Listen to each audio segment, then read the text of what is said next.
Far out. So weird. It's kind of delightfully weird. It really is. So this is a five-legged robot. I have kind of a history with five-legged robots because I make hands, like mechanical hands. Right. And I think about Stalker as a successor to some extent to Axis, which is the five-legged robot hand that holds the Battlebots trophy. Yeah. So Stalker is a robot that I made about 3 years ago. It had its debut at Robo Games, and then I did a presentation of it at Battlebots. And it is a personal project that exists as an excuse for me to learn some math. So here we go. Oh.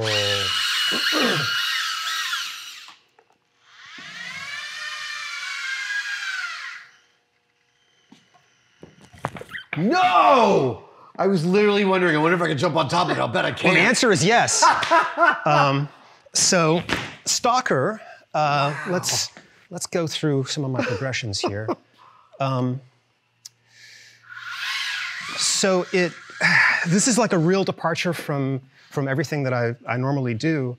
It is I gotta turn my filtering way up. So this is where I can get rid of some of the jitters.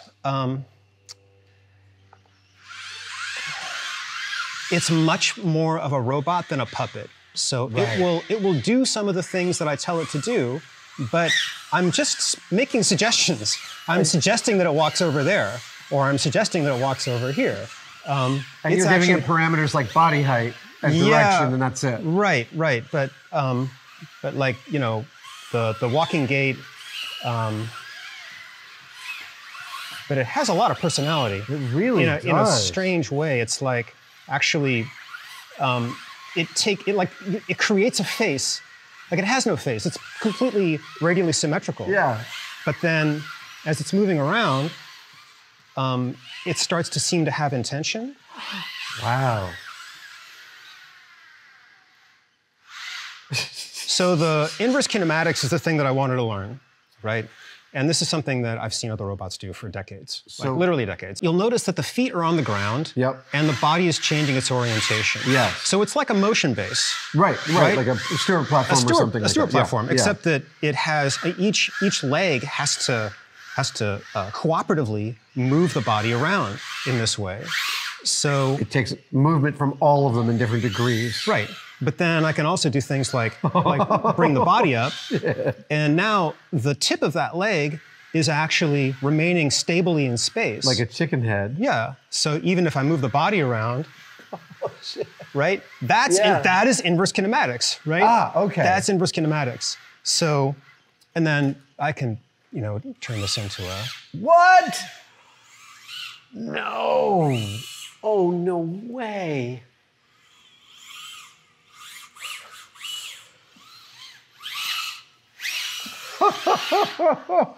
Shades of Dr. Octopus a little bit. A little bit. Wow.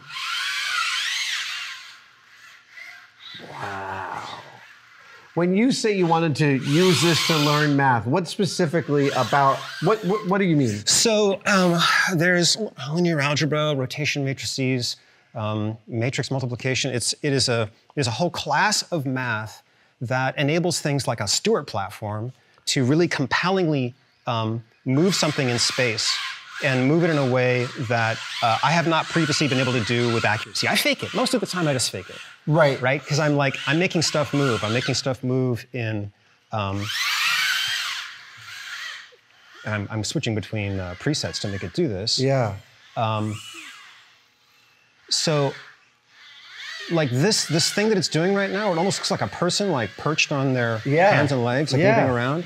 That, how would I do that as a puppeteer? How could I possibly do that? It's so many axes of movement work to such extremes. Right.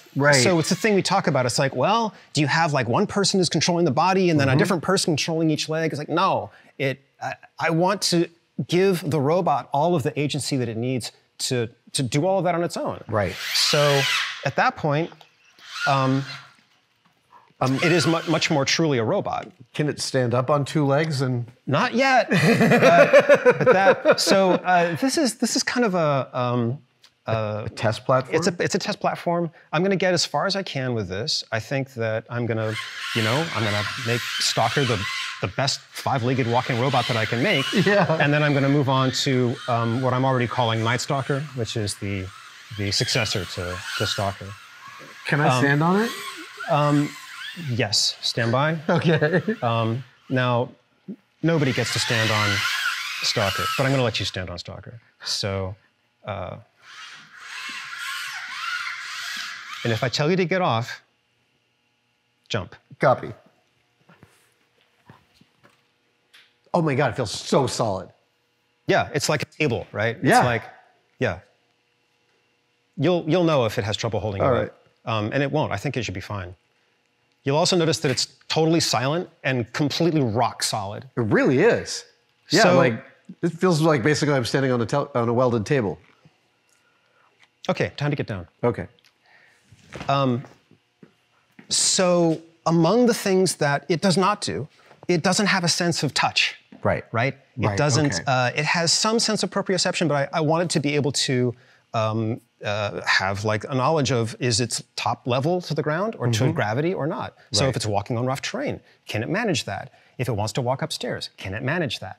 So what do I have to learn to make it do those things? What do I have to do to make it even more independent than it already is? And that's the kind of the journey that I'm on with the development of this robot. I love this. Is the second Stalker going to be larger or smaller? Well, it's going to be about the same weight. I think the body will be a little more compact. Yeah. So one of the things that I think is very interesting about a 5-legged robot in particular is that, is it a hexapod that's missing a leg, or is it a quadruped with an extra leg? Sure, Right? yeah. So I tend to think of it as the latter. I think of it as a quadruped that has an extra leg. And one of the things that you get with 5 legs is you get all this room, like there's this big quadrant that's available, space available for this leg to move around. Right, The more right. legs you have, the narrower those spaces are. So in a way, when I think about, if I go up to another one of these poses, let's say this one.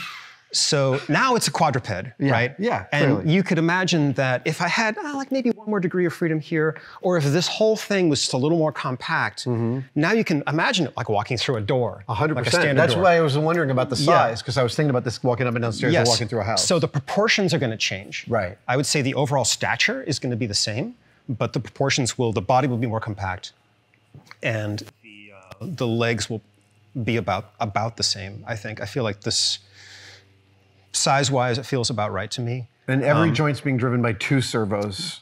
Currently, only the base joints are being driven by 2 servos. Oh. Well, actually, let's rephrase that. So, this is the joint stack. So I have 2 servos here driving pitch, which is the up and down axis of this joint. Right. And the reason why there's 2 there is because this is the root, the one that has the most mechanical disadvantage. Yeah. Then the next joint, so we stack. We have pitch followed by a yaw. So this is side to side, followed by another pitch here. If you compare that to axis, for example, it's like it's a much simpler. There's like roll followed by 2 pitch axes, and that can be described by just a triangle that rolls around. This is not an easy kinematic chain to model. Fascinating. I got the assistance of an Imagineer on that, which is very helpful. When you're doing this math, you're using a computer to also help you with the math. Is that right? Yeah. I mean, Right, But so- even still, it's non-trivial to come to results that are useful to you. I was flying back from a vacation. I had like 10 solid hours on a plane. Yeah. And I basically took a gummy and coded for 10 hours straight. Fair. And when I landed, it's like, okay, I got it, right? Amazing. And the epiphany was that I had the relationship, the kinematic relationship was backwards. So much like Chuck Norris, Stalker does not do push-ups. Stalker pushes the earth down. Right. So I had to think about it like that. Stalker is not walking on the earth. Stalker is moving the earth under Stalker. So in that case, that solved the mental roadblock that I was encountering. Fascinating. But basically, it's a it's a frame in relation to a frame in relation to a frame. So the frame is the Earth. And then there's this other frame, which is the body of Stalker. And that moves around. So you have this thing called a rotation matrix. And you can translate it up and down and around in three-dimensional space. And you can rotate it around in three-dimensional space. And then you have the legs. And they all have their own frames. Yeah. And then like the end of the leg. And how does that? And then there's this radius from the center of the ball to the tip of these little barnacles on the end. It's like, it's really fun, but it also is mind-blastingly complicated sometimes. And I'll show you what it looks like in my software. I don't write code in typical coding languages. I write code in Max, which is a node-based language. It's a very visual coding environment. Right, right. And so you wind up with these very visual representations of numeric operations. And it's actually, I think you'll like it when you see it. I'm really fascinated by this construction too. All the plastic is 3D printed. Yeah. The aluminum is cut by a vendor. So this is water jet cut aluminum. Yep. And 3D printed. So depending on what it is, so this is nylon 12 CF. This is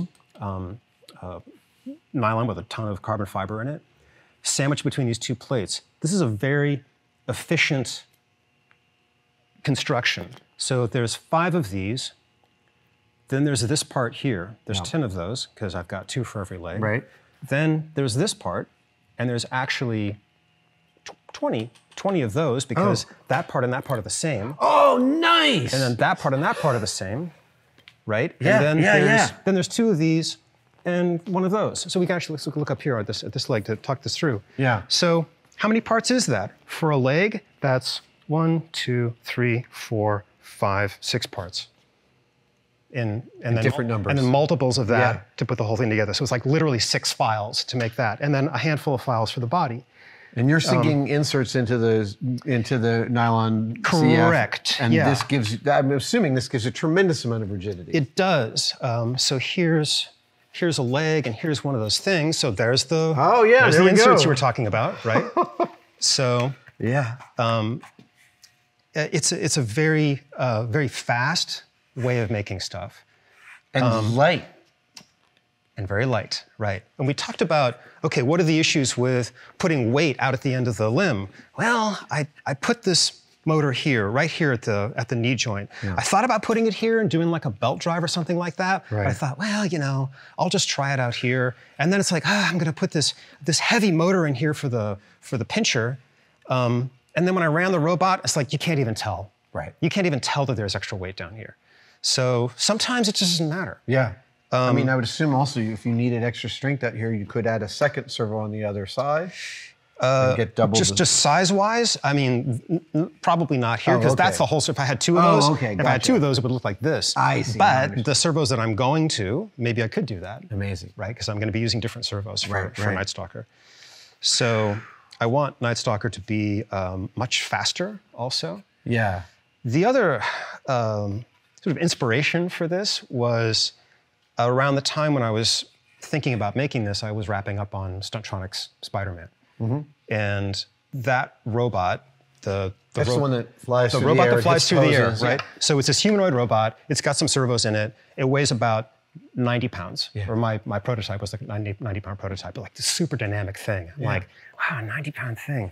Well, if I made a 500-pound robot and every leg was like one of those, like had that amount of dynamics, right? It's like, that could be pretty great.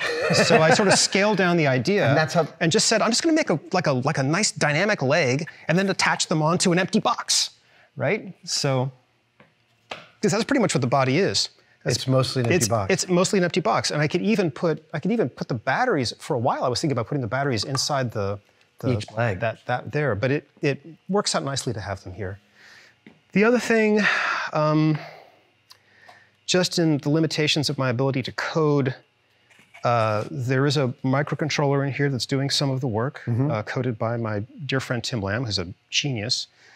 But a future version of this would probably have like an actual computer in there, you know, like there's some great small computers now, that you could put in there. They're getting smaller. They're getting smaller and smaller, yeah. So I could have like a powerful internal computer. And the reason why I would want to do that is to have that very high speed loop going to all these servos and not having to do any wireless. Where whatever's wireless is like very high level commands, like go over there, and the robot has got this incredibly complex, incredibly fast communication loop going on locally within it.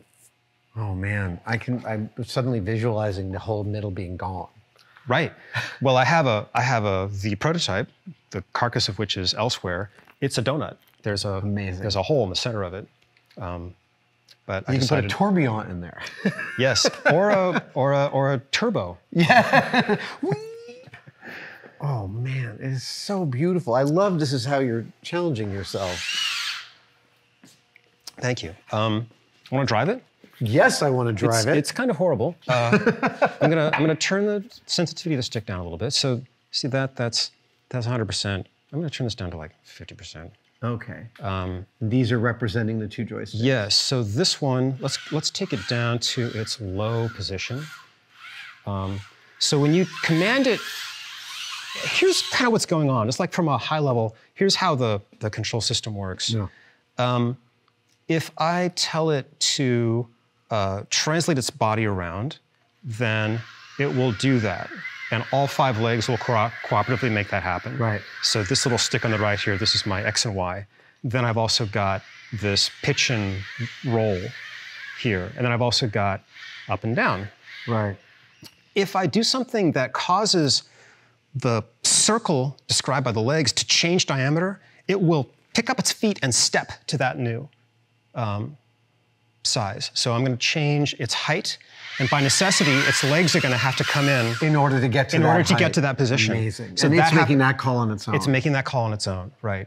So let's go back to low walking and have at it. This is throttle and steering, and you'll find that you can, if you twist it, you'll find that you can make it turn on place, and you can also. You see that little black marking there? That's basically, yeah. That's basically towards you. So if you pull the stick towards you. Oh, I see. Right? That's describing. Yes, perfect. So you're walking towards me now, exactly. Right.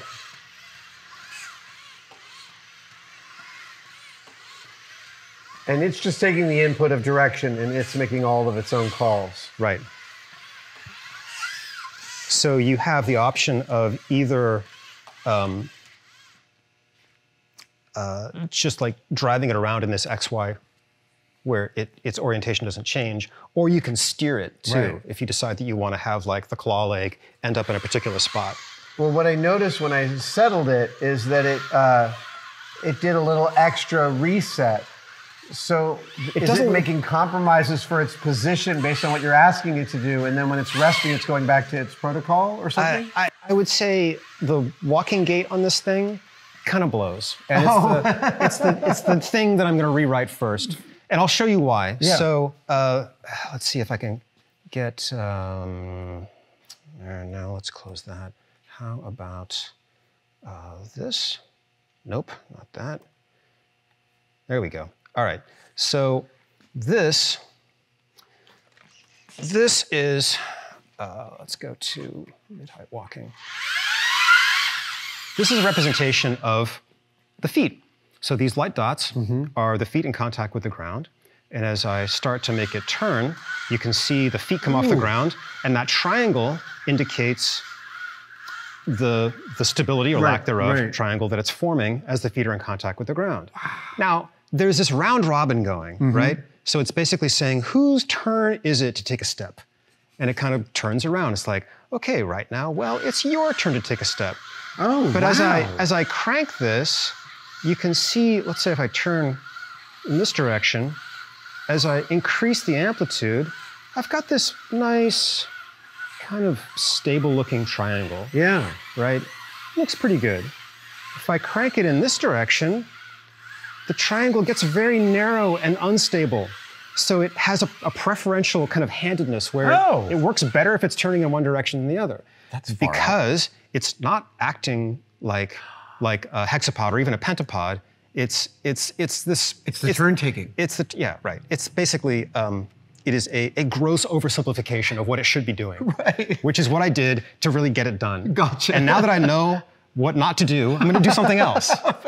And I've drawn many different iterations of a walking gait, but yeah, see, it's way better if I do it like this.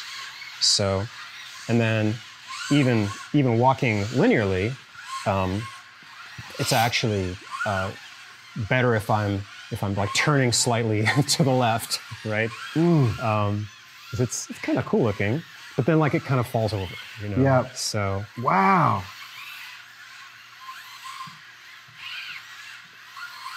Man,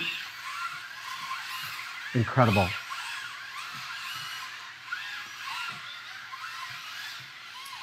So when I took this to Battlebots, I was in the pits and Luke Conley came over to me. This was like 3 or 4 years ago.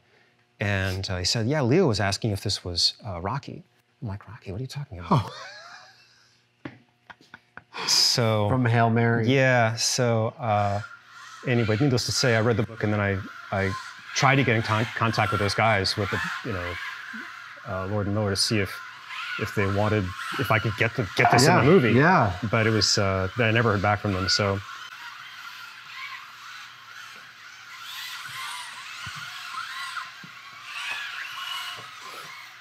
There's, what I find really surprising about it is, as just a platform for exploration and learning for you, its simplicity has a commensurate beauty that is shocking to me.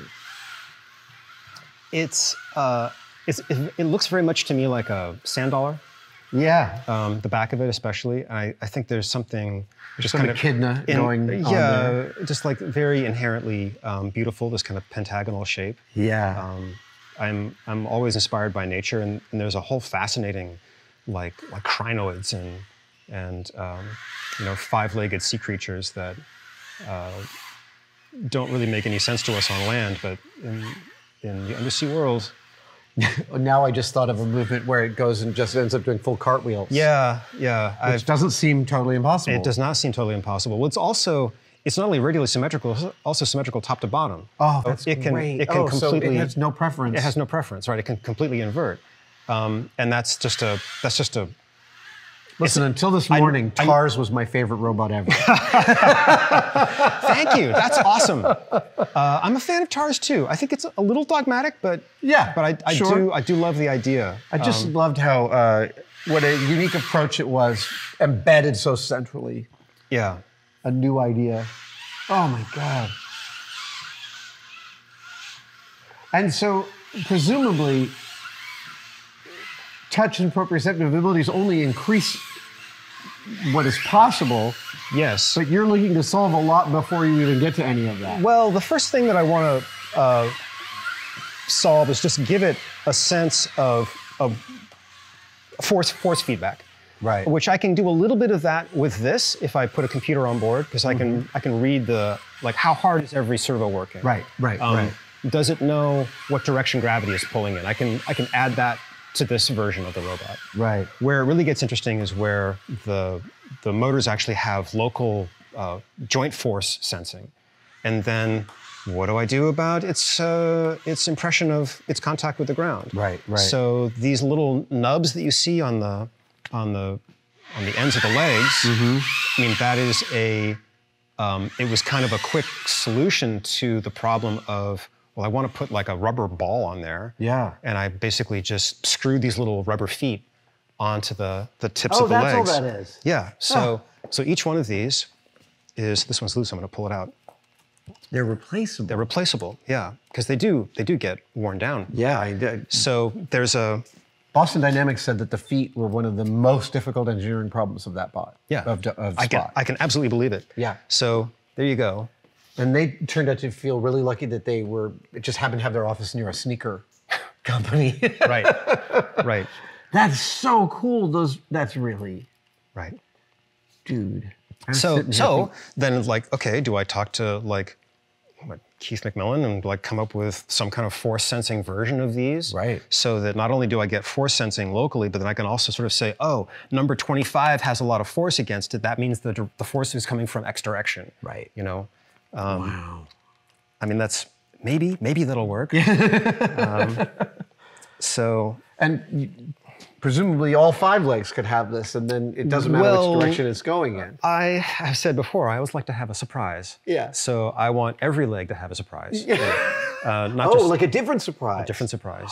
Every leg would have a different surprise. Oh, wow. And a clue to what those surprises might be is one of the poses that it goes into. So if I get out of this and go into this other surprise, what we're doing now is bimanual teleoperation. So each one of these legs would then have a deployable additional different kind little, of grabber. Little grabber, a manipulator thing. Oh my so God. Here you can hold that, and then this is a metal version here. So these basically live inside this, and I know that I should add another degree of freedom here at the upper arm. And once I've done that, then these things can reorient, and now you have basically like a surgical robot that pops out of this robot. So, and again, this sort of like teleoperated bimanual thing is something I've done before, and it's like totally in my wheelhouse. It's like, oh yeah, I absolutely want to do this. And then the question is, where do the cameras go? You know, and then I've got 2 more legs, and I can put other weird things in them too. So it's a little bit like an indexable tool kit. So think about it. Yeah. It walks up to a, let's get it out of this mode here. Take a step back. So it walks up to a space, and it's like, okay, I'm at a door. Well, I'm going to use this leg to, no, not that leg. Let's index around. So it reindexes itself, and brings the correct leg up, and now that's the front. Right? Because the front is whatever you want it to be. So, and the front could be, this leg could be the front, or these 2 legs could be the front. Right. That's how granular you can make it. Wow. Well, so we haven't even talked about him resting on his knees. We have not talked about that. Yeah, interesting, because it could totally do that. I'm imagining, like, if you put a rubber surface on this, and then you actually flip it up, and it comes down and rests on its elbows like that. So as opposed to bringing them in. So yes, it could flip them up, but it could rest on its knees. Interesting idea. Yeah, because it can basically just like place itself on the ground. The possibilities are endless. Dude, that is It's a playground. It's a playground that is expensive and time-consuming. You've helped me articulate something I've always admired about you, which is the fact that when you are solving problems, there's a simplicity to your execution that has an aesthetic purity I find remarkable. Thank you. This is just so lovely, and its loveliness is based in its simplicity. For me. I try. Thank you for noticing. Oh, man. Thanks for noticing, Adam. You're welcome. Oh my gosh. So, yeah, I don't know when Nightstalker is going to make its debut, and I don't know when I'm going to get around to putting all the force sensing and gravity sensing and what have you. But it's definitely a priority. Oh man.